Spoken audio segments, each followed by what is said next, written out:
Dang Ahwa civil hospital એટલે ગંદકીનું ઘર। દિવાલો ઉપર દરેક ધર્મના ચિહ્નોની નજીક પાનની પિચકારીઓથી સુશોભન સિવિલ હોસ્પિટલ જેવી જનહિતની અને સંવેદનશીલ જગ્યાએ ધાર્મિક તથા સાંસ્કૃતિક મૂલ્યો દર્શાવતા ભીંતચિત્રો ઉપર પાન મસાલાની પિચકારીઓ મારીને દિવાલોને ગંદી કરવાનું કૃત્ય અત્યંત નિંદનીય અને અસહ્ય છે।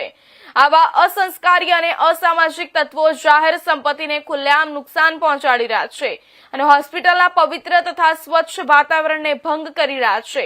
આવું વર્તન માત્ર ગંદકી ફેલાવવાનું નથી, પરંતુ સામાજિક શિસ્ત, ધાર્મિક સંવેદનાઓ અને જાહેર જવાબદારી પ્રત્યેની ગંભીર બેદરકારી દર્શાવે છે। આવી હરકતોને હવે કોઈ પણ સંજોગોમાં સહન કરવામાં આવશે નહીં। સંબંધિત સત્તાધીશો દ્વારા તાત્કાલિક કડક કાર્યવાહી કરવામાં આવે અને દોષિતોને દંડિત કરવામાં આવે અને જરૂર પડે ત્યાં સીસીટીવી દંડ અને કાનૂની કાર્યવાહી અમલમાં મૂકવામાં આવે, જેથી ભવિષ્યમાં કોઈને પણ આવી ગંદકી અને અપમાનજનક કૃત્ય કરવાની હિંમત ન થાય।